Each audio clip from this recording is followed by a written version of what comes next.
The clatter of silverware against porcelain plates formed a hollow symphony around me, each note reminding me how alone I was in this crowded space.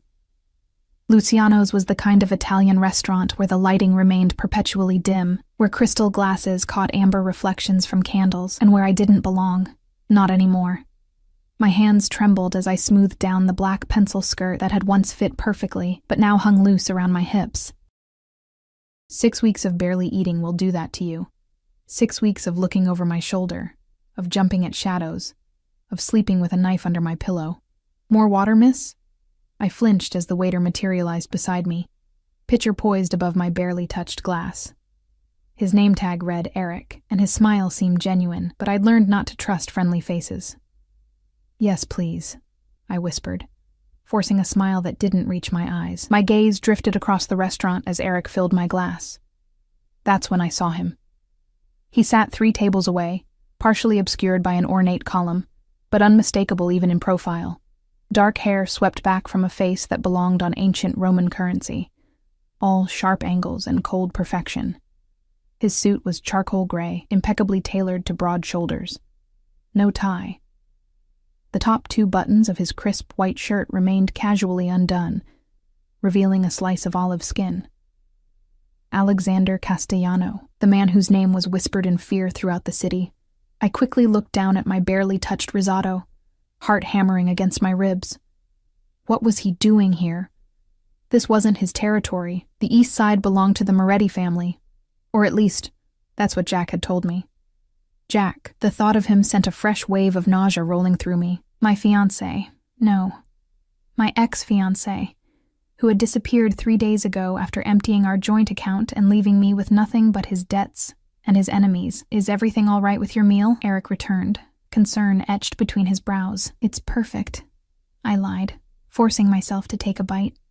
The creamy rice felt like sandpaper against my dry throat. Through my peripheral vision, I noticed a subtle shift in the restaurant's energy. 2 broad-shouldered men in black suits had positioned themselves near the entrance. Another stood by the kitchen doors, all with the same military posture, the same vigilant eyes that periodically returned to Castellano's table. His security detail, of course. The waiter nodded and moved away, leaving me alone with my thoughts and the mounting pressure in my chest. I couldn't afford this meal. I couldn't afford anything anymore. The last of my cash had gone to the motel room where I'd been hiding, and that ran out tomorrow. The credit card I'd used tonight was already maxed out, but I was desperate and hungry and tired of being afraid. I needed help. But who would help the woman stupid enough to fall in love with a con man who had stolen from the mob? My eyes burned as I stared down at the check Eric had discreetly placed at the edge of my table. $76. 42 for a meal I couldn't taste, and wine I couldn't drink because I needed to stay alert. Always alert. A wild, desperate idea sparked in my mind. Before I could reconsider, I pulled a pen from my purse and flipped over the check. In shaky capital letters, I wrote 2 words: Save me. I didn't know what I expected. Maybe the waiter would see it and call the police. Maybe he'd offer to let me wash dishes to pay for my meal. Maybe he'd just throw me out. Anything would be better than going back to that motel to wait for Jack's creditors to find me. As I stared at those 2 desperate words, a shadow fell across my table. Is this seat taken? The voice was deep and smooth, with the barest hint of an Italian accent. I didn't need to look up to know who it belonged to. My breath caught in my throat as Alexander Castellano pulled out the chair opposite mine and sat down without waiting for an answer.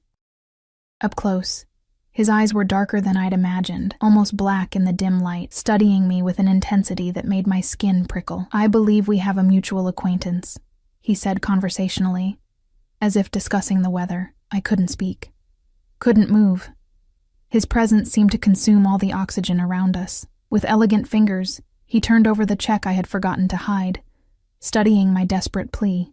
A muscle ticked in his jaw. Jack Romano, he continued, his voice hardening around the name.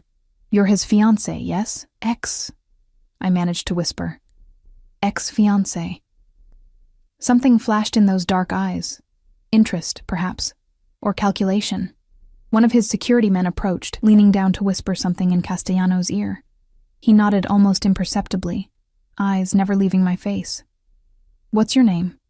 he asked after the man retreated. Emma, I answered, my voice small. Emma Mitchell. Well, Emma Mitchell, he said, my name rolling off his tongue like he was tasting it. It seems you have quite a problem. He reached for the check, his fingertips brushing against mine. I jerked my hand away, the brief contact sending an electric current up my arm. Please, I whispered, hating the desperation in my voice. I don't want any trouble. I didn't know what Jack was doing. I didn't know he was stealing from... I cut myself off, afraid to say too much. Castellano's lips curved into a smile that didn't reach his eyes. And yet here you are, having dinner in my favorite restaurant, coincidentally on the same night I'm here. My blood turned to ice. Your restaurant? But this is...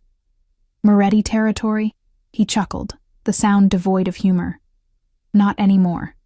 The implication hung in the air between us.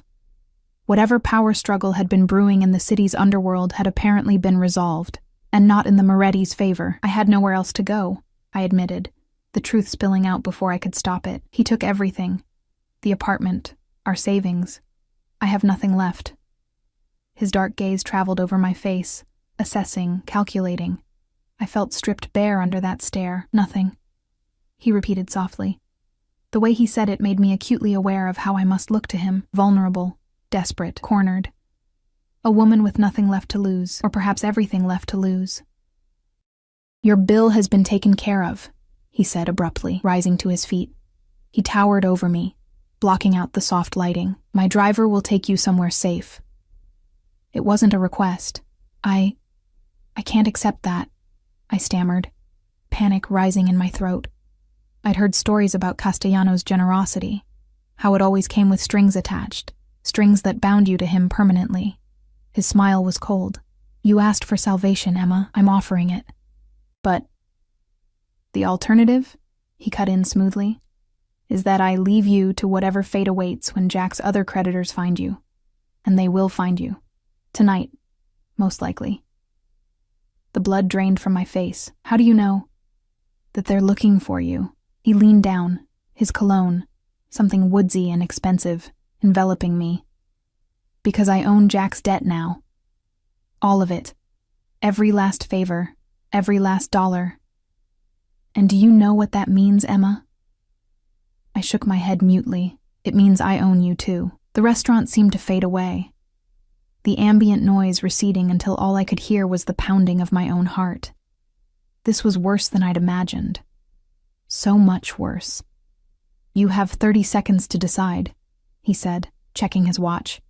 A sleek, understated timepiece that probably cost more than I'd made in a year. Come with me willingly, or I'll have my men escort you out. Either way, you're coming. I glanced desperately around the restaurant. No one was looking our way. No one would help me. And even if they wanted to, who would stand against Alexander Castellano? Time's up, he said softly. I stood on shaky legs, clutching my purse to my chest like a shield. I'll come with you. Something dark and satisfied flashed across his face. He placed his hand at the small of my back, his touch light but unmistakably possessive as he guided me between the tables. Smart girl, he murmured, his breath warm against my ear. The cool night air hit my flushed cheeks as we stepped outside. A sleek black Bentley idled at the curb, a mountain of a man holding the rear door open. Castellano's hand remained firm against my back, steering me toward the car. As I slid into the leather seat, I caught his reflection in the window glass. For a brief moment, his mask slipped, and what I saw in his eyes made my blood run cold. It wasn't just power or control I saw there. It was possession. I had written "Save me" on a check, and instead of salvation, I had caught the attention of the devil himself.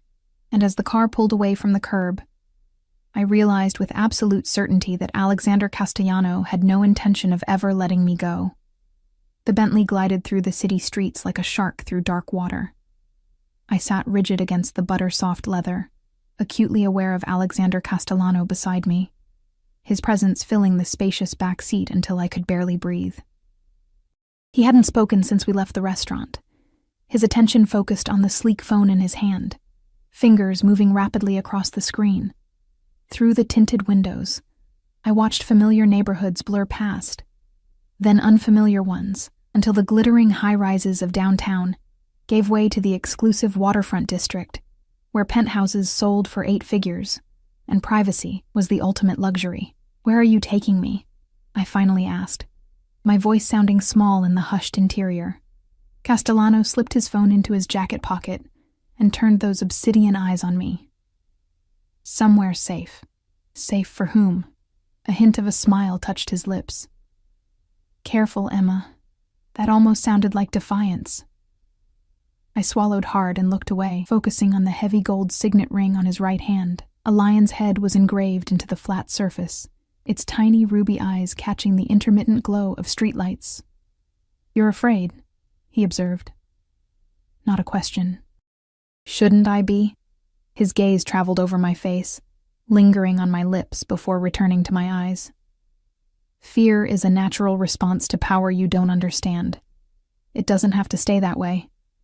The car slowed, turning into the underground parking garage of the Archer, the newest and most exclusive residential building in the city. I'd read about it in a magazine. 60 floors of luxury, a waiting list years long, and security tighter than most government buildings. "You live here?" I couldn't keep the surprise from my voice. "One of many residences," he replied dismissively as the car stopped beside a private elevator. "I prefer not to be predictable." The driver opened Castellano's door, then mine. As I stepped out, I noticed 3 other vehicles had escorted us. Black SUVs with tinted windows, from which more suited men emerged, creating a protective perimeter around us. My chest tightened. Even if I wanted to run, where would I go? How far would I get? The elevator required both a keycard and fingerprint scan. As we ascended, Castellano stood close enough that I could feel the heat radiating from his body, smell that intoxicating cologne that seemed infused with his skin. "Why am I here?" I whispered, watching the floor numbers climb rapidly. "Because Jack Romano stole something that belongs to me," he answered, his voice hardening. "And I always recover what's mine." "I told you, I didn't know about—" "Not money, Emma." His eyes found mine in the mirrored wall of the elevator. "Information. Access codes to certain sensitive accounts, and you're going to help me get them back." The elevator doors opened directly into a vast penthouse apartment. Floor-to-ceiling windows revealed a breathtaking panorama of the city skyline and the dark expanse of the ocean beyond. Everything was sleek, modern, masculine. Charcoal gray sofas, glass tables, abstract art in muted colors. "How could I possibly help you?" I asked, rooted to the spot as he moved past me, shrugging off his jacket and draping it over a nearby chair. "I told you. Jack took everything and disappeared. I haven't seen or heard from him in days." Castellano loosened his cuffs, rolling up his sleeves with methodical precision to reveal corded forearms dusted with dark hair. The domesticity of the gesture felt strangely intimate.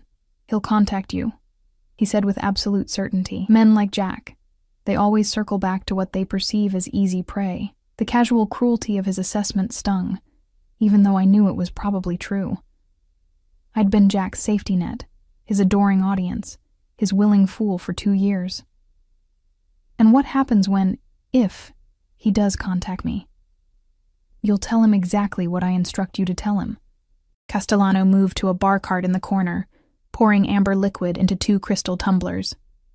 "You'll convince him to meet you, and then you'll bring him to me." He offered me one of the glasses. When I made no move to take it, he set it on the glass coffee table with a soft clink.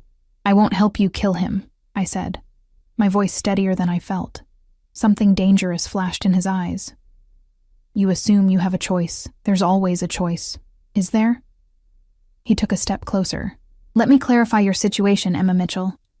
Right now, Jack's former associates, the ones whose territory I've recently acquired, believe you were complicit in his theft. They're looking for you with rather unpleasant intentions." My stomach dropped. "I had nothing to do with it. I know that," he said, surprising me. "If you had, you wouldn't have written that pathetic plea for help. You wouldn't be wearing a watch 3 years out of fashion or shoes that have been resoled twice." His gaze was clinical, assessing. "You're many things, but you're not a thief." I didn't know whether to be relieved or offended. "Then why?" "Because Jack will believe you'll help him," he cut in smoothly. "Because despite everything, There's still a part of you that loves him, isn't there? That's what he'll be counting on when he reaches out. The truth of his words hit me like a physical blow.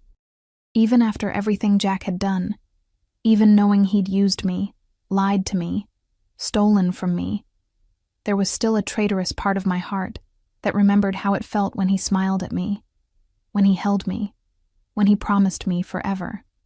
Your silence is answer enough, Castellano said softly.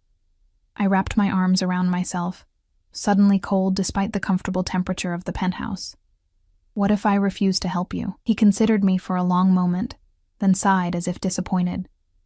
Then I withdraw my protection. You leave here tonight, and whatever happens after that is no longer my concern. You'd just let me go? I asked, disbelief evident in my voice. His smile was chilling. I never force anyone to accept my help, Emma. I merely offer choices and consequences. The weight of his words settled over me like chains. Stay and betray Jack, or leave and face whoever, awaited me out there alone. I need to think, I whispered. Of course. Take all the time you need. He gestured toward the sweeping view.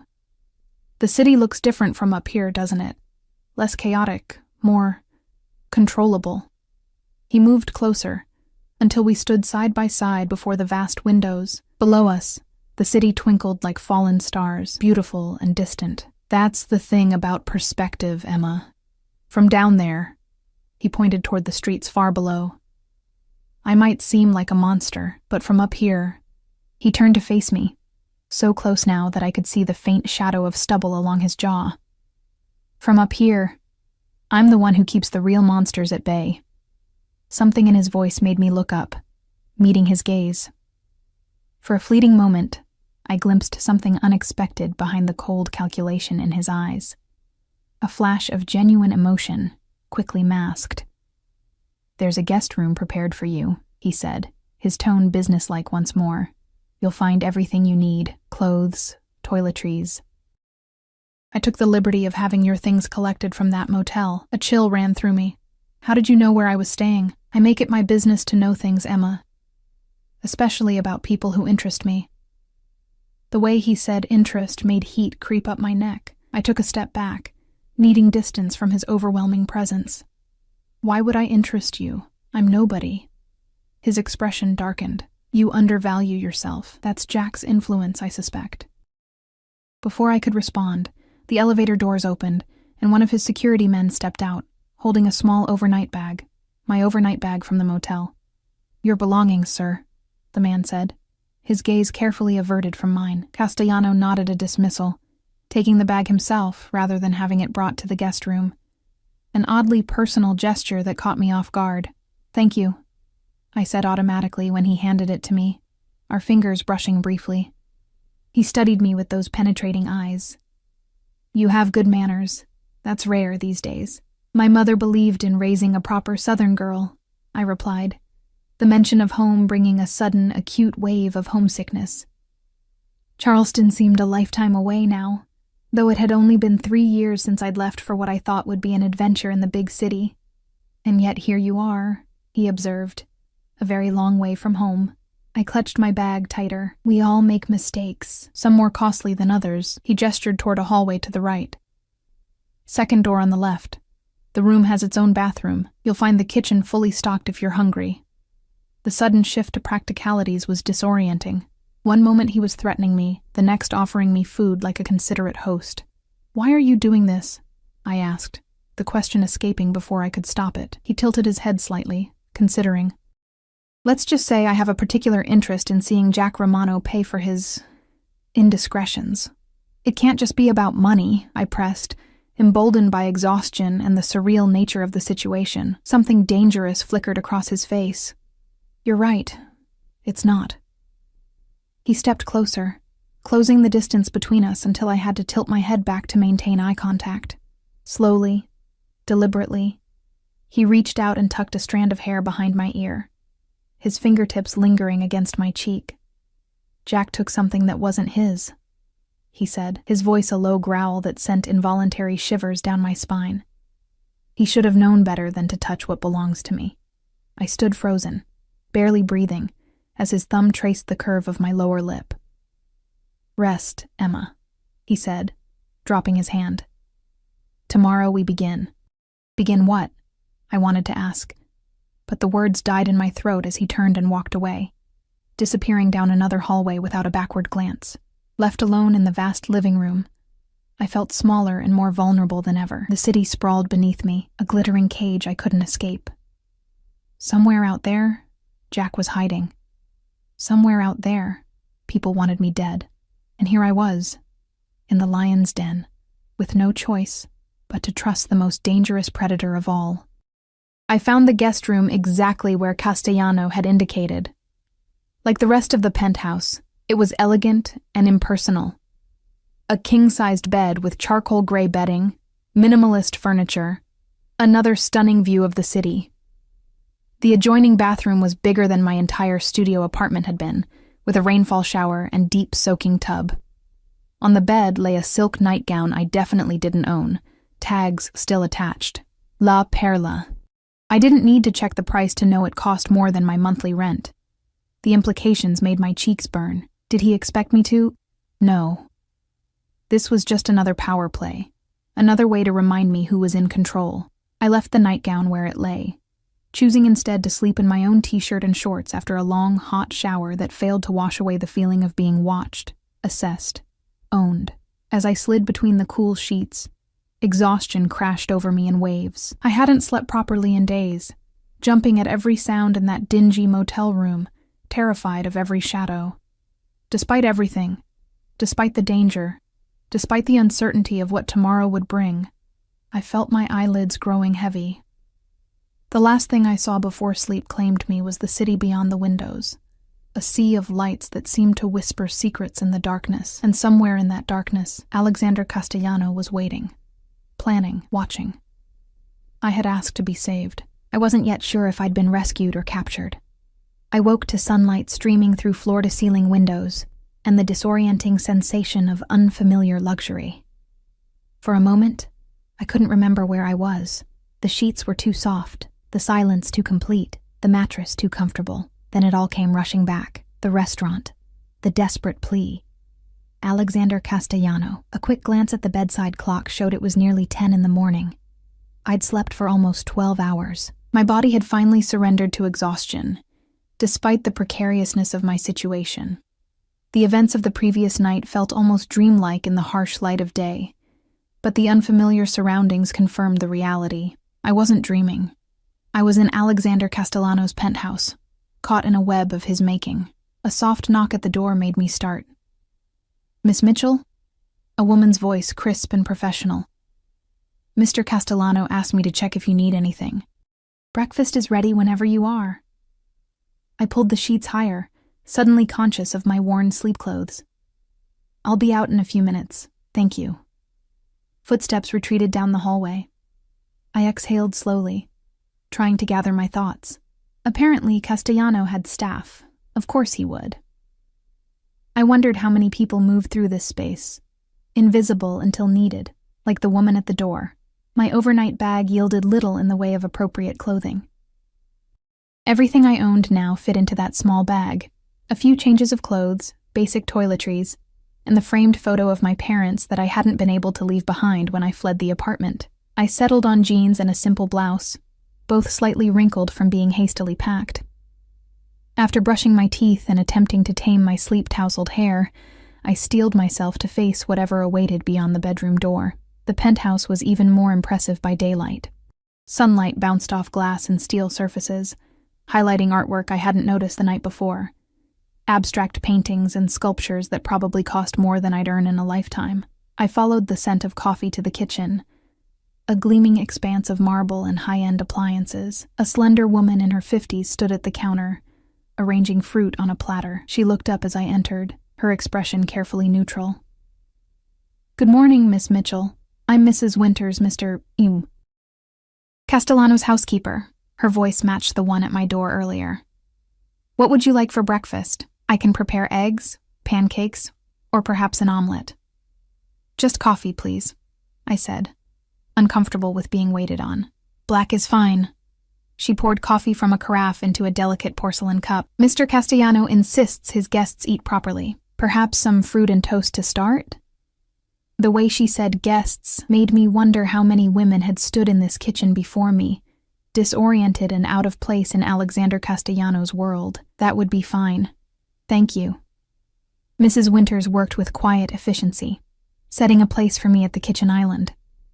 The normalcy of the situation, breakfast being prepared, coffee served, felt surreal against the backdrop of last night's threats and revelations. "Where is Mr. Castellano?" I asked, trying to sound casual as I slid onto a stool at the island. "He had early business to attend to," she replied, placing a plate of artfully arranged fruit before me. "He asked me to tell you he'll return by noon and expects you to be here when he does." Not a request, an expectation. And if I'm not? The words slipped out before I could stop them. Mrs. Winters paused in buttering a piece of toast, her eyes meeting mine for the first time. "That would be unwise, Miss Mitchell." The quiet warning in her voice sent a chill through me. How much did she know about my situation? How many of Castellanos' secrets did she keep? "I see," I murmured, focusing on my coffee. "Mr. Castellano has also arranged for some items to be delivered for you," she continued, setting the toast beside my fruit plate. "They should arrive shortly." "Items? What kind of items?" "Clothing, primarily. Necessities." She gestured to my wrinkled blouse with the slightest hint of disapproval. "He thought you might appreciate having options." I bristled at the implication, but said nothing. My pride wasn't worth antagonizing one of the few people who might provide information about my situation. As I ate the breakfast I hadn't wanted, but suddenly found myself ravenous for, I contemplated my limited options. I could try to leave, but where would I go? Who would protect me from Jack's angry creditors? And even if I managed to evade them, how long before Castellano found me again? He had resources, connections, power. I had $67 in my wallet and maxed out credit cards. The sound of the elevator arriving interrupted my thoughts. Mrs. Winters moved to receive whatever delivery was expected, leaving me alone with my rapidly cooling toast and darker thoughts. I took the opportunity to explore, moving quickly through the living area toward the wall of windows that had captivated me the night before. In daylight, the view was even more spectacular. The city sprawled below, the ocean glittering in the distance. Tiny figures moving like ants along the streets far below. A sleek laptop sat closed on a glass desk positioned to enjoy the view. I glanced over my shoulder, confirming Mrs. Winters was still occupied, then moved toward it. If I could just send an email, contact someone. I wouldn't. The voice froze me in place, my hand inches from the laptop lid. Alexander Castellano stood in the entrance to what appeared to be a home office, watching me with those penetrating dark eyes. He wore a light gray suit today, no tie again, his white shirt open at the collar. He looked rested, immaculate, completely in control. "The laptop requires biometric authentication," he continued conversationally, moving toward me with the fluid grace of a predator. "And even if you manage to access it, who exactly would you contact, Emma? The police? Your friends? Jack?" Heat flooded my face. "I wasn't... Please." He waved a dismissive hand. "Don't insult both our intelligence with denials." He was right. Of course I'd been about to try to contact someone, anyone who might help me escape this gilded cage. The fact that I couldn't immediately think of who that person might be only underscored the precariousness of my position. "Mrs. Winters said you'd be back at noon," I said instead, retreating from the desk. "My meetings concluded earlier than expected." He studied me, taking in my wrinkled clothes and damp hair. "I see the items I ordered haven't arrived yet." "I don't need new clothes," I said stiffly. His lips curved into a smile that didn't reach his eyes. "It's not about need, Emma. It's about appropriate attire for the role you'll be playing." "Role? What role?" "All in good time." He gestured toward the seating area. "Come, we have matters to discuss." It wasn't a request.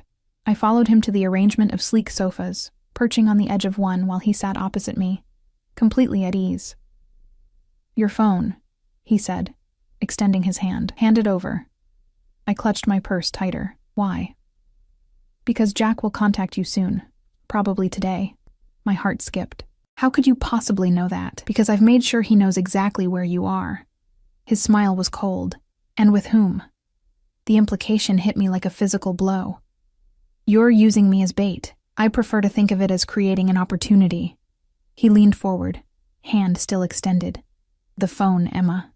Reluctantly, I retrieved my phone from my purse and placed it in his palm, our fingers brushing briefly. He turned it over, examining the cracked screen and worn case with faint distaste, before passing it to a man I hadn't noticed standing silently in the corner of the room. Another security detail, no doubt. My associate will ensure it's properly configured for our purposes, Castellano explained. Meaning you'll be able to monitor every call and message, I translated flatly. He inclined his head, acknowledging without apology. When Jack contacts you, and he will, you'll express relief at hearing from him. You'll tell him you've been worried sick. You'll ask to see him. And then what? I lead him into a trap? Precisely. He studied me with those dark, unreadable eyes.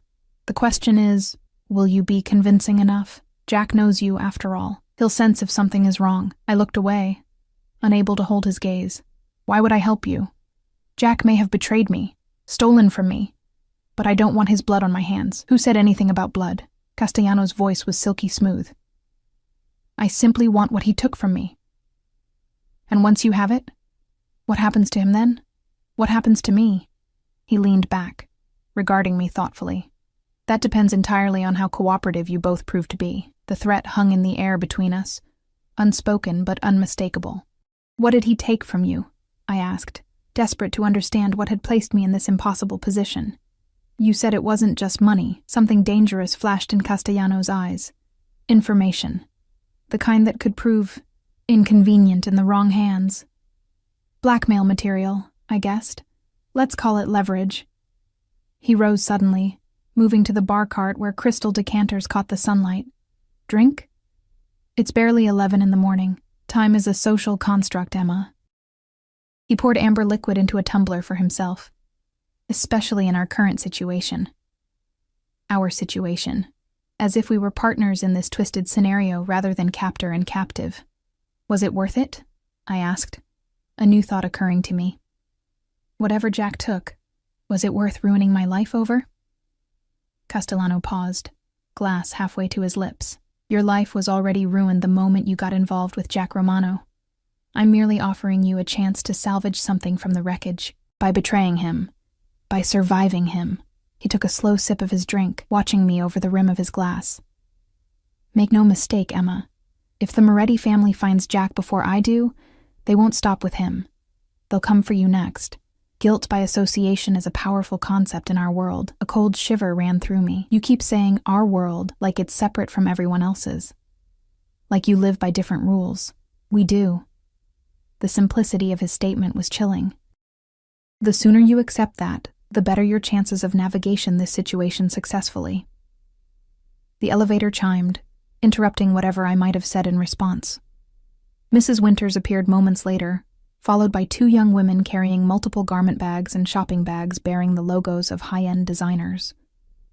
Your delivery, sir, Mrs. Winters announced. Castellano nodded his approval. Have everything arranged in the guest room. As the women disappeared down the hallway with their expensive burdens, I turned back to Castellano, anger suddenly overriding fear. You can't buy me, I said, low and fierce. Whatever game you're playing, I won't be a pawn in it. He set down his glass and closed the distance between us with 2 long strides. Before I could retreat, his hand was under my chin, tilting my face up to his with surprising gentleness. You've been a pawn for the past 2 years, Emma, he said softly, his thumb brushing along my jawline.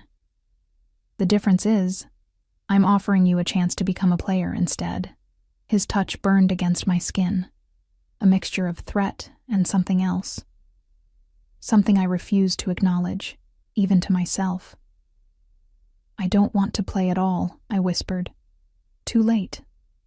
His eyes searched mine, looking for something I couldn't identify. You were in the game the moment Jack decided to cross me. The intensity of his gaze was too much. I pulled away, wrapping my arms around myself as if they could offer protection. When he calls, Castellano continued, his voice hardening, you'll do exactly as I instruct. You'll meet him at the location of his choosing. My men will be watching, but they won't intervene unless necessary. Your only job is to get Jack to tell you where he's hidden what he took, and if I refuse?" His smile was cold. "Then I withdraw my protection, as discussed last night. The Moretti family is particularly creative when it comes to extracting information. Or revenge. Their methods would make mine seem positively gentle by comparison." The casual way he delivered this threat made it all the more terrifying. This wasn't bluster or exaggeration. It was simple fact. "I need air," I said suddenly, feeling the walls closing in around me. "I can't breathe in here." Something like concern flickered across his face. "The terrace," he said after a moment, gesturing toward glass doors I hadn't noticed before. "But don't get any ideas. We're 60 floors up." The implication, that I might be desperate enough to jump, sent a chill through me. Was I that transparent? Or was he simply accustomed to dealing with people pushed to their limits? I moved toward the terrace doors, needing escape, even if only temporary. As I pushed them open, the rush of cool air against my face was like a blessing, clearing my head momentarily of fear and confusion. The terrace was massive, wrapping around the corner of the building with panoramic views in multiple directions. Sleek outdoor furniture, potted trees, and even a small infinity pool created an oasis high above the city. In another life, I might have found it breathtaking. Now, it only emphasized how far I had to fall. I moved to the glass railing, gripping it tight as I gazed out at the city sprawled beneath us. Somewhere out there, Jack was hiding. Somewhere out there were people who wanted us both dead, and here I was, caught between the devil I knew and the one I was just beginning to understand. I don't know how long I stood at the railing, letting the wind whip my hair around my face before I sensed his presence behind me. Alexander Castellano moved silently for such a powerful man. "Your phone," he said, extending it toward me. "My security team has finished their modifications." I took it without comment, noticing a new app with an innocuous cloud icon that hadn't been there before.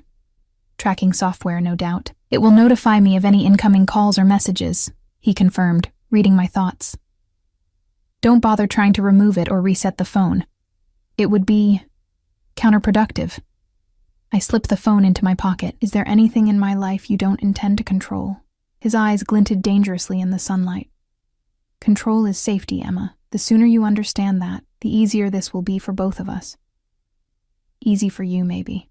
I turned back to the view, unable to bear the intensity of his gaze. "You're not the one being forced to betray someone you once loved. Once." He picked up on the word immediately. "So you admit your feelings for Jack have changed."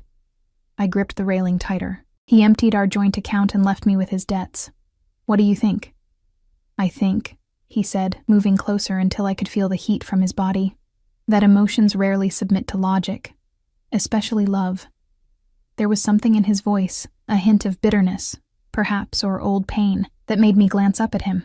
For a brief moment, his mask slipped, revealing something raw and human beneath the controlled exterior. "You sound like you speak from experience," I ventured. The mask slammed back into place. "We're not discussing me." Before I could respond, the phone in my pocket vibrated. My heart lurched as I pulled it out, Jack's name flashing on the screen. Castellano's eyes narrowed as he saw it too. "Answer," he commanded softly. "Put it on speaker." With trembling fingers, I accepted the call. "Jack?" "Emma, thank God." His voice, once so beloved, now painfully familiar, flooded through the speaker. "Are you okay? Where are you?" I caught Castellano's warning glance. "I'm safe," I managed, the half-truth bitter on my tongue. "Where have you been? You disappeared and left me with nothing." "I know, baby, I know.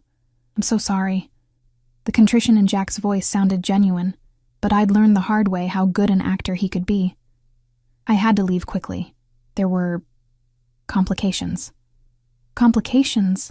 I let genuine anger seep into my voice. "Is that what you call stealing our savings and vanishing for days?" "It wasn't like that," he insisted. "I was protecting you. There are dangerous people after me, Em. I couldn't risk them finding you too." The irony of his words wasn't lost on me as I stood beside the most dangerous man I'd ever met. Castellano's expression remained impassive, but I could sense the tension radiating from him. "Well, they found me anyway," I said truthfully. "I've been hiding in a motel for days, terrified, broke, alone. Christ, Em, I'm so sorry." Jack's voice cracked convincingly. "Where are you now? Are you still at the motel?" Castellano nodded slightly, encouraging me to continue the deception. "No," I said. I couldn't afford it anymore. I'm staying with a friend." "Which friend?" Jack's tone sharpened with suspicion. "No one you know," I replied quickly. "Someone from work." A pause. I could almost see Jack calculating, assessing, planning, traits I'd once found charming and now recognized as manipulative. "Listen, Emma, I need to see you," he said finally. "I can explain everything. I have a plan to fix this, all of it. But I need your help." Castellano leaned closer, his breath warm against my ear as he whispered, "Tell him you want to help, that you've missed him." The proximity sent involuntary shivers down my spine. I stepped away slightly, but his hand came to rest at the small of my back, an unmistakable reminder of who was in control. I want to help," I stammered into the phone. "Despite everything, I've missed you, Jack." The words tasted like ash in my mouth. Had I missed him? The man I thought I knew had never existed. Just another con, another lie. "I've missed you too, baby. So much." Relief flooded his voice. "Can you meet me tonight? Somewhere quiet where we can talk." Castellano's fingers pressed slightly against my back, a silent prompt. "Where?" I asked, trying to keep my voice steady. "Remember that little park near the river? The one where we had that picnic last summer? Meet me there at midnight, by the old gazebo." I closed my eyes, remembering one of the few genuine happy memories I had with Jack, a surprise picnic under the stars, champagne and strawberries, whispered promises that had meant everything to me then. "Emma, are you there?" Jack's voice pulled me back to the present. "Yes," I managed. "The gazebo, midnight." "Come alone," he added, urgency edging his tone. "I mean it, Em. If I see anyone else, I'm gone. I can't risk it."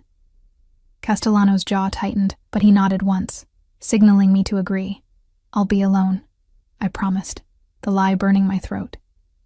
"Just us, like before." "That's my girl." The relief in Jack's voice made my heart twist painfully. "I'll explain everything tonight, I promise." "We'll fix this together." "Together," I echoed hollowly. "I love you, Emma. Never forget that." Before I could respond, the call disconnected. I stood frozen, the phone still clutched in my hand, torn between grief for what I'd lost and fear for what was to come. "Well done," Castellano said softly, his hand still resting possessively at the small of my back. "You were very convincing." I pulled away from his touch, anger and shame burning through me. "Don't. Just don't." His expression hardened. "This sentimentality serves no purpose, Emma. Jack Romano is not the man you thought you knew. He never was. And you are?" I challenged, reckless in my emotional turmoil. "The noble Mafia boss, just trying to recover what's rightfully his? Don't pretend you're any better than he is." In an instant, Castellano's hand shot out, gripping my wrist with enough pressure to bruise. His eyes burned with a cold fury that made my breath catch. "The difference," he said, his voice deadly quiet, "is that I never pretend to be anything other than what I am. I don't seduce innocent women with promises of love and forever. I don't betray those who trust me. And I don't abandon people who depend on me." The raw intensity of his words stunned me into silence. There was truth there, a harsh, uncompromising honesty that cut through my defenses. He released my wrist as suddenly as he'd grabbed it, stepping back with impeccable self-control. "You have approximately 10 hours before your meeting with Jack. I suggest you use that time to prepare yourself for what needs to be done." Without waiting for a response, he turned and strode back into the penthouse, leaving me alone with the wind, the view, and the weight of my impending betrayal. When I finally returned inside, the penthouse was quiet. Mrs. Winters appeared briefly to inform me that lunch would be served in an hour and that Mr. Castellano had business to attend to, but would return before evening. Seeking distraction, I wandered to my assigned room, stopping short in the doorway. The bed was now covered with shopping bags and garment bags, tissue paper spilling from some like exotic blooms. I approached warily, lifting the nearest bag to reveal a cashmere sweater in a soft shade of blue, the price tag still attached. The figure made me gasp, more than a week's salary at my former job. Curiosity overcoming indignation, I examined the other items. Jeans that probably cost more than my rent. Silk blouses, delicate lingerie, a leather jacket butter soft to the touch. Everything in my size, everything tasteful and expensive. It was a wardrobe built for a role, the role Castellano expected me to play tonight. Jack's loving, forgiving girlfriend, eager to reunite despite his betrayal. The thought made bile rise in my throat. I sank onto the edge of the bed, surrounded by the trappings of a life that wasn't mine, wondering how I'd come to this point. 3 years ago, I'd left Charleston with dreams of adventure and independence. Now I was a pawn between powerful men, with nothing to my name but debt and fear. A soft knock interrupted my spiral of self-pity. Mrs. Winters stood in the doorway, her expression carefully neutral as she surveyed the untouched bounty spread across the bed. Mr. Castellano suggested you might want to try on the black dress for tonight's meeting, she said, indicating a garment bag hanging on the closet door. He thought it would suit the occasion. Of course, he had selected specific clothing for me to wear. Why was I even surprised? Thank you, I said stiffly. I'll consider it. Mrs. Winters hesitated, something like sympathy flickering in her eyes. Miss Mitchell, may I speak frankly? The unexpected question caught me off guard. I nodded cautiously. She glanced over her shoulder before continuing in a lower voice. I've worked for Mr. Castellano for 7 years. In that time, I've seen many people come and go from this penthouse. Business associates. Enemies. Occasionally, women. I flinched at the implication, but she continued. Never, in all that time, have I seen him personally select clothing for anyone. Never has he instructed me to make someone comfortable rather than merely accommodated. Or, what are you saying? I asked, confused by this glimpse behind the curtain. I'm saying that, whatever is happening between you and Mr. Castellano, it's unusual. She straightened, reverting to her professional demeanor. Lunch will be served in the dining room at 1. Mr. Castellano asked that you join him at 7 for dinner before your evening engagement. With that cryptic observation, she departed, leaving me more confused than ever. What game was Castellano playing? And why did it matter if I was a unique piece on his chessboard when the end result would be the same? Jack betrayed? And me? What would happen to me after tonight? Once I'd served my purpose, would Castellano simply discard me? Or was there something else at play? Something in the way he looked at me, touched me, that suggested different intentions. The afternoon passed in a haze of anxiety and restless pacing. I ate lunch alone, picking at exquisitely prepared food I barely tasted. I showered in the luxurious bathroom, letting hot water pound away some of the tension coiled in my shoulders.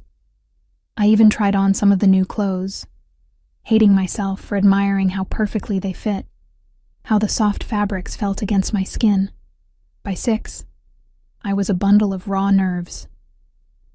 The prospect of seeing Jack again, of looking into the eyes of the man I'd once believed would be my husband and deliberately leading him into a trap, was nearly unbearable.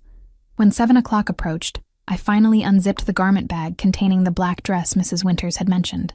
It was a simple sheath dress, elegantly cut, with a neckline that hinted at rather than flaunted, and a hem that would hit just above my knees. Tasteful. Expensive. Perfect for a clandestine midnight meeting. I slipped it on, the silk lining cool against my skin. It fit as if it had been made for me, emphasizing curves while remaining understated. Subtle. Elegant. Dangerous in its simplicity. A knock at my door startled me. I opened it to find not Mrs. Winters, but one of Castellano's security men, his expression impassive. Mr. Castellano requests your company for dinner, Miss Mitchell. I followed him through the penthouse to a formal dining room I hadn't seen before. A table that could have seated 12 was set for 2, candles casting a warm glow over fine china and crystal. Floor-to-ceiling windows revealed the city beginning to twinkle with evening lights, the sunset painting the sky in dramatic strokes of orange and purple. Alexander Castellano stood by the window, a glass of wine in hand, his back to me as he surveyed his domain. He'd changed into a charcoal suit that fit his broad shoulders to perfection, his dark hair slicked back from his forehead. "The dress suits you," he said without turning, somehow aware of my presence. I thought it might. "Did you personally select everything?"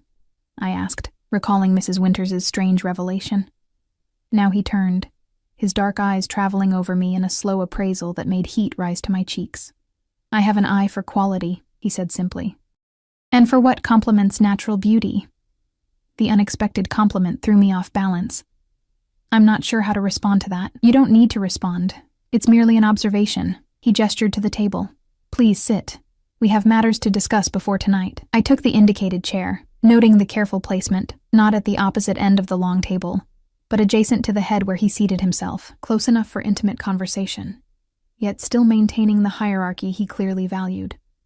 A server I hadn't seen before appeared silently, pouring wine and serving the first course, a delicate soup that smelled of truffles and herbs. "You seem calmer," Castellano observed as the server withdrew. "Have you made peace with what must happen tonight?" I set down my spoon, appetite vanishing. "No. I've simply accepted that I have no choice. There are always choices, Emma. Some are merely less appealing than others. That's not choice. It's coercion." His lips curved in a humorless smile. "Semantics. The world operates on coercion of various kinds. Some financial, some emotional, some physical. At least I'm honest about my methods." "Is honesty supposed to be a virtue when you're threatening someone?" He took a sip of wine, regarding me over the rim of his glass. "In my experience, clarity is preferable to deception. Jack deceived you for years, made you believe in a future that never existed, a man who never was. I've been transparent about my expectations from the beginning. I couldn't argue with his logic, infuriating as it was. Jack's betrayal had been all the more devastating for its unexpectedness, the years of lies unraveling in a single day. Tonight," Castellano continued, setting down his glass, "you will meet Jack as arranged. My men will be positioned discreetly throughout the park, but they won't interfere unless necessary. Your task is simple. Get him to tell you where he's hidden what he took from me. And how am I supposed to do that? Use your shared history. Remind him of his promise to explain everything. Appeal to the connection he believes still exists between you." His eyes hardened. "Whatever it takes, Emma." The implication hung in the air between us. I pushed my soup away, stomach churning. "I won't sleep with him for your information," I said flatly.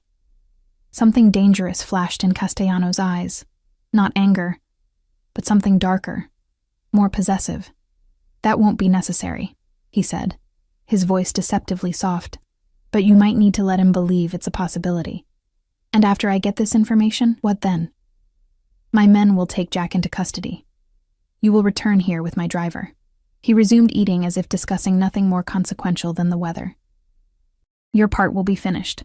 And then what happens to me?" He paused, dark eyes meeting mine. "That depends on you, Emma." "Meaning?" "Meaning there could be a place for someone like you in my organization. Someone intelligent, adaptable, with an understanding of certain realities." I stared at him, incredulous. "You're offering me a job? As what? Your personal betrayer? Professional bait?" His expression hardened. "I'm offering you protection, security you won't find anywhere else, especially once word gets out about your role in Jack's capture." The truth of his words hit me like a physical blow. After tonight, I would be marked, associated with Alexander Castellano in the eyes of people like the Morettis. There would be no going back to normal life, no escape from the world I was being dragged into. "You planned this all along," I whispered, the full scope of his manipulation becoming clear. "From the moment you saw my note in the restaurant, you never intended to let me go." Something like admiration flickered in his eyes. "You're beginning to understand how this works." Good. The park was eerily silent at midnight, moonlight casting long shadows through the trees. I walked the familiar path toward the gazebo, each step feeling like a betrayal. The dress Castellano had chosen whispered against my skin, the leather jacket he'd insisted I wear against the night chill hanging heavy on my shoulders. "I'll be watching," he'd told me as his driver dropped me at the park entrance, his voice low in my ear, breath warm against my skin. Remember what's at stake. I didn't need the reminder. The weight of what I was about to do pressed down on me with every step. The gazebo appeared through the trees, a white Victorian structure glowing ghostly in the moonlight. A figure waited inside, pacing, anxious, familiar even in silhouette. Jack. My heart constricted painfully at the sight of him. He looked thinner than I remembered, his usually perfectly styled hair disheveled, his jaw dark with stubble. When he saw me, naked relief washed over his face. "Emma," he breathed, crossing the distance between us in 3 long strides, his arms wrapped around me, pulling me tight against his chest. "God, I've missed you." For a moment, just a moment, I let myself remember how it felt to love him, to believe in the future he'd promised. Then I remembered the empty bank account, the threatening phone calls from strangers, the nights spent trembling in fear in a cheap motel room. I pulled away, creating distance between us. "You left me with nothing, Jack. You disappeared." "I know." He ran a hand through his hair, the gesture achingly familiar. "I had no choice, Em. These people, they would have killed us both. What did you do?" I asked, genuine anger making my voice shake. "What was so valuable that you risked both our lives?" Jack glanced nervously around the deserted park. "Not here. I have a car waiting. We need to leave the city tonight, together."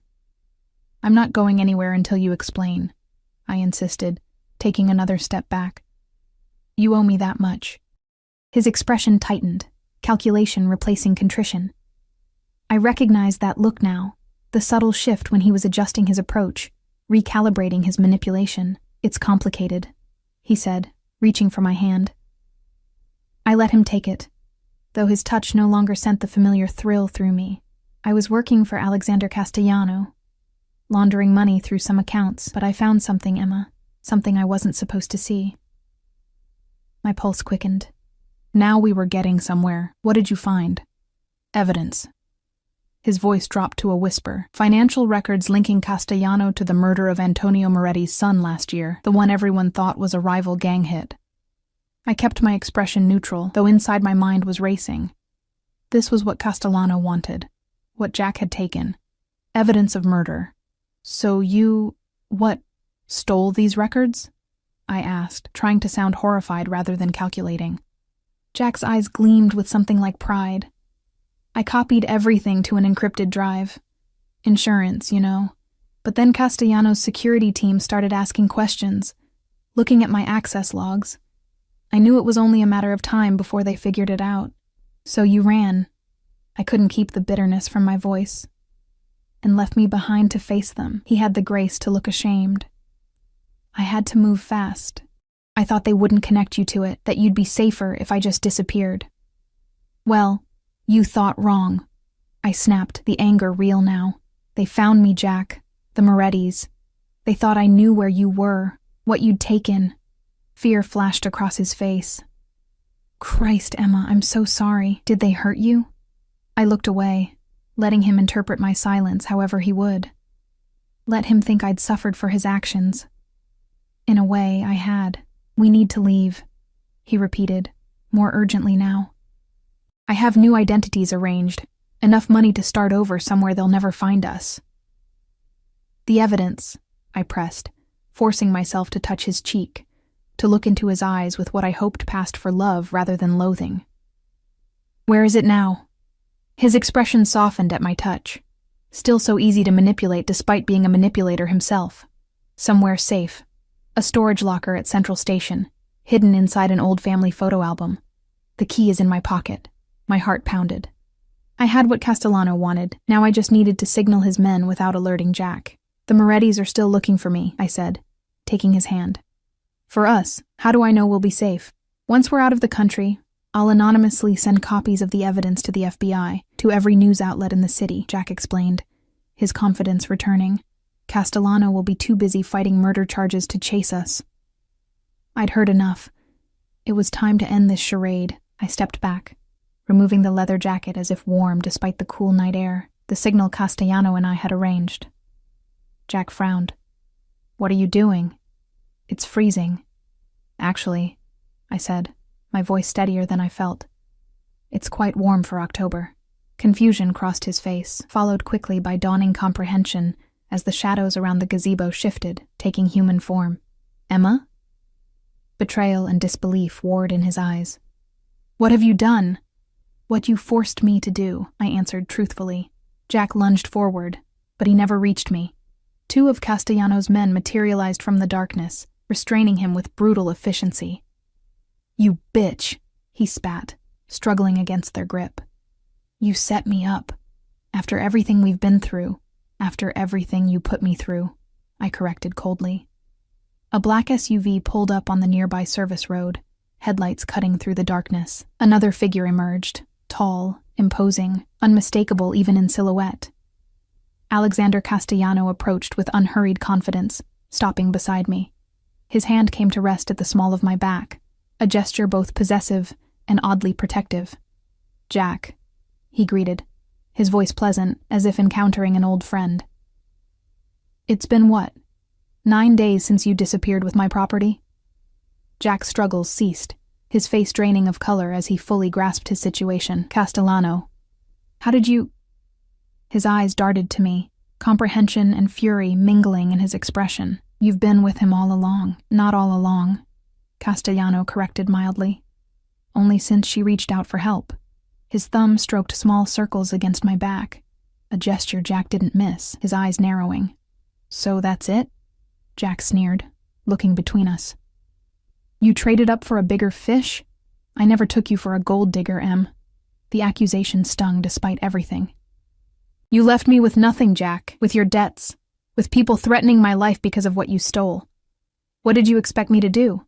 Central Station, Castellano said, ignoring our exchange. Storage locker, family photo album. He glanced at one of his men, who nodded and moved away, already making a call. Rather sentimental for a man with no actual family, wouldn't you say? Jack's face contorted with hatred. You won't get away with this. The Morettis are no longer a concern, Castellano cut in smoothly. Their organization has been absorbed into mine. A family reunification, if you will. The implication hung in the night air. The territory dispute I'd heard mentioned wasn't just business. It was personal. Take him to the warehouse, Castellano instructed his men. I'll join you shortly. As they dragged Jack toward a second vehicle that had silently appeared, he called out one last time, his voice breaking with genuine emotion for perhaps the first time since I'd known him. Emma, please, don't let him do this. I turned away, unable to watch, unsure if the churning in my stomach was guilt or relief, or some toxic combination of both. Castellano's hand moved from my back to my shoulder, turning me gently to face him. You did well, he said quietly. Better than I expected. What happens to him now? I asked, not sure I wanted the answer. That depends on what we find at the storage locker, he replied, studying my face in the moonlight, and on whether he can be convinced to be more cooperative than he has been thus far. The euphemism wasn't lost on me. You're going to hurt him. It wasn't a question, but he answered anyway. Only as much as necessary to ensure he hasn't made copies of what he stole. Jack made his choice, Emma, as did you.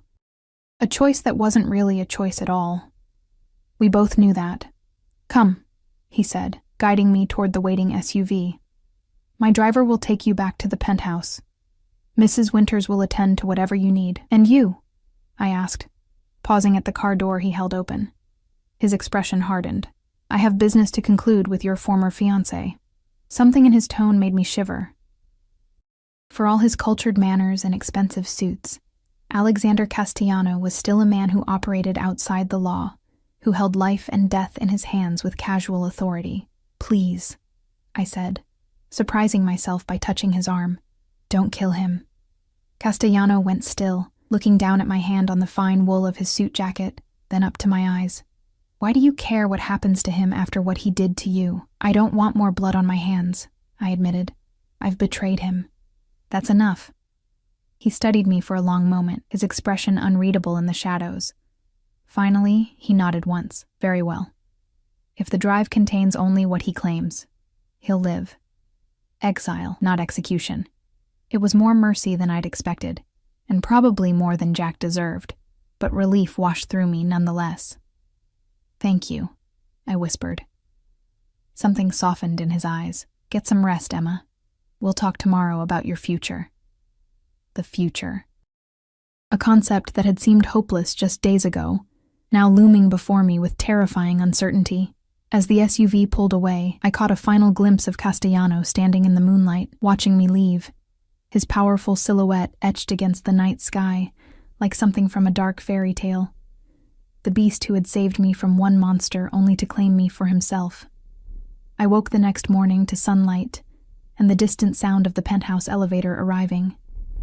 I'd slept fitfully, dreams filled with Jack's face contorted in betrayal, with shadowy warehouses and evidence of crimes I wanted no part of. Slipping on a robe, silk, of course, I ventured into the living area, tensing when I saw Castellano standing by the windows, his back to me, phone pressed to his ear. "It's confirmed," he was saying, his voice clipped and businesslike. "The drive contains exactly what we thought. Have our people at the department make it disappear." He paused, listening. "No, I gave my word. Passage to Buenos Aires, new identity, the usual arrangement." Jack would live, then. The knowledge lifted a weight I hadn't fully acknowledged until that moment.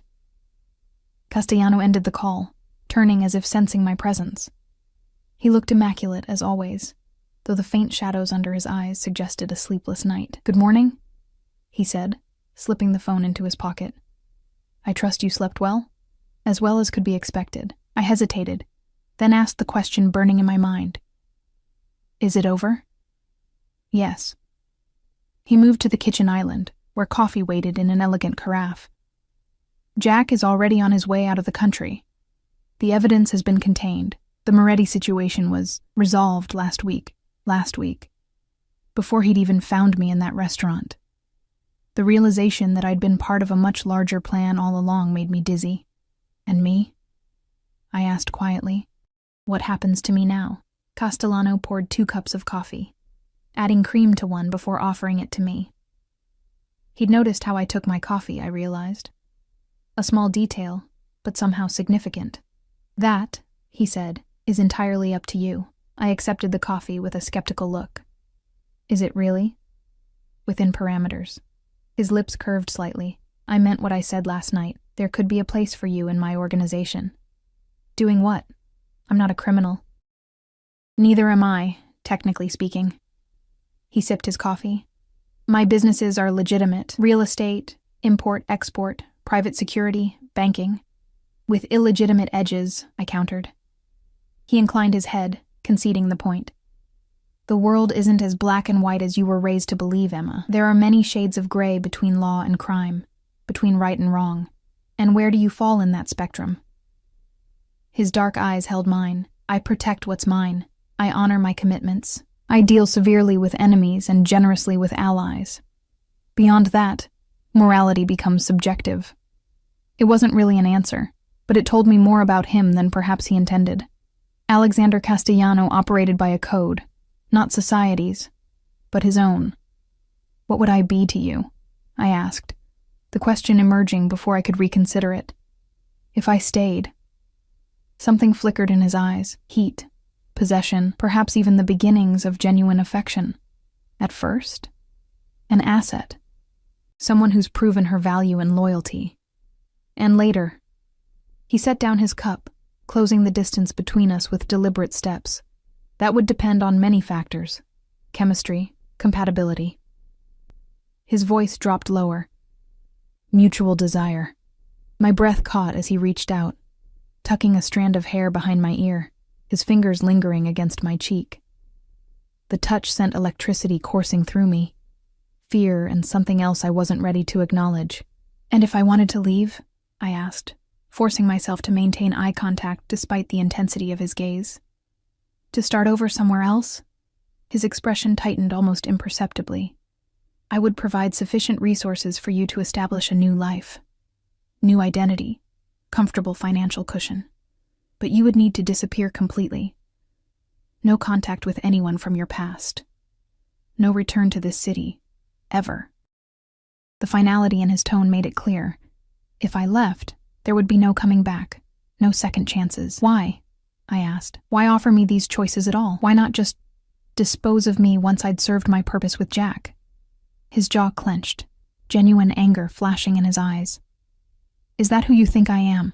Someone who uses people and discards them? I don't know who you are, I admitted. I only know what you've shown me: power, control, and occasional mercy when it suits you. He studied me for a long moment. The night you wrote that plea for help, I had already been watching you for weeks, he admitted. Ever since Jack began working for me, I was curious about the woman who had captured his loyalty. I had my people investigate you, your background, your character, your potential. I stiffened. My potential for what? For this moment. This choice. He gestured around us. I knew Jack would betray me eventually. Men like him always do. I wanted to know if you were complicit or simply collateral damage. And what did you conclude? That you were intelligent, adaptable, and far too good for a man like Jack Romano. A hint of a smile touched his lips. Your actions since then have only confirmed my assessment. I absorbed this revelation slowly, that I had been observed, evaluated, deemed worthy of salvaging from the wreckage of Jack's betrayal. It should have terrified me. Instead, I felt an odd sense of validation. I need time, I said finally, to think, to decide. He nodded, stepping back, respecting my space in a way Jack never had. Take all the time you need. The penthouse is yours to use while you consider your options. And if I choose to leave, then arrangements will be made. Something like regret flashed in his eyes. Though I hope you'll consider staying. The raw honesty in his voice caught me off guard. This wasn't just about business for him, not anymore. Why? I asked again, needing to hear him say it. He considered me for a long moment, weighing his words carefully. Because in a world full of liars and traitors, I've found someone with the courage to make difficult choices and the integrity to feel the weight of them afterward. His gaze intensified. Because I think we could be extraordinary together. The sincerity in his voice, the glimpse of vulnerability beneath his controlled exterior, shook something loose inside me. A recognition that perhaps Alexander Castellano was not just the devil I'd first believed him to be, but a man shaped by a harsh world into something both dangerous and compelling. I set down my coffee cup, decision crystallizing with surprising clarity. I'll stay, for now, to see what this arrangement might become. Relief and satisfaction mingled in his expression. A wise choice. With conditions, I added quickly. His eyebrow arched. You're hardly in a position to negotiate, Emma. Aren't I? I challenged, finding unexpected strength. You said yourself I'm valuable. That means I have leverage, however small. A slow smile spread across his face. Genuine amusement, and something that looked remarkably like respect.